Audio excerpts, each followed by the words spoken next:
જય હો.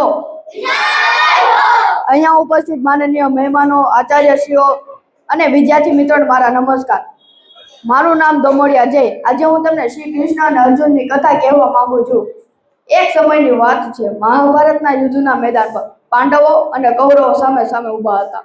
અર્જુન, જે સૌથી મહાન યોદ્ધા હતો, તે યુદ્ધ માટે તૈયાર થયો, પણ શું અચાનક ડરી ગયો.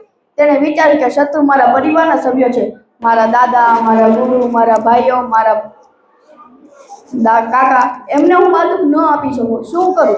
અર્જુનની આ સંકટની પળોમાં ભગવાન શ્રી કૃષ્ણ, જે તેના સગા અને માર્ગદર્શક હતા, એ શાંત અને સમજદારીથી તેને સમજાવ્યું, અર્જુન, તું યોદ્ધા છે, તારી ફરજ છે સંઘર્ષ કરો, પરંતુ તું પરિણામ માટે ચિંતિત ન થા. કર્મ પર ધ્યાન દે, ફળ પર નહીં.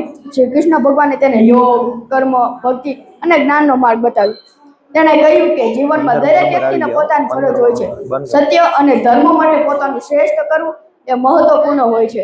અર્જુને ભગવાનની વાતો સમજ્યા પછી પોતાનું મન અને હૃદય શાંત કર્યું.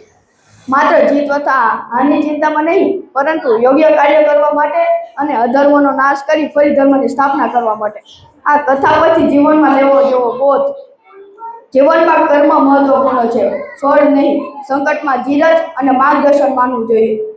યોગ, કર્મ, ભક્તિ અને જ્ઞાનથી જીવનમાં શાંતિ મળે છે. માટે હંમેશા સત્ય અને ધર્મનો સાથ આપવો જોઈએ. તમે જોડે લાલો મૂવી તો જોયું હશે. તેમાં લાલો ફાર્મ હાઉસમાં ફસાય છે. શું કામ? તેને પૈસાની લાલચ હોય છે. તેને બચાવવા સાક્ષાત ભગવાન શ્રી કૃષ્ણ આવ્યા હતા. શ્રી કૃષ્ણ ભગવાને તેને ન બચાવ્યો. શું કામ? તેણે પોતાનો કર્મ ન કર્યો, તેણે બીજાના ફળ પર નજર નાખી. તેને બહાર નીકળવા ઘણા પ્રયાસો કર્યા, છતાં છેલ્લે હાર માની ગઈ. શ્રી કૃષ્ણ ભગવાને તેને અંતિમ પ્રયાસ કરવા કહ્યું. તે દીવાલ તોડવા મળ્યો, પણ સાથે સાથે બીજી બાજુ ભગવાન શ્રી કૃષ્ણ પણ તેની મદદ કરતા હતા. જે પ્રયાસો કરતા હશે તેની સાથે સાક્ષાત ભગવાન શ્રી કૃષ્ણ ઉભા છે. ચાલો ફરીથી આગળના મંદિરો પર મળીશું. અસ્તુ જય જય ભારત.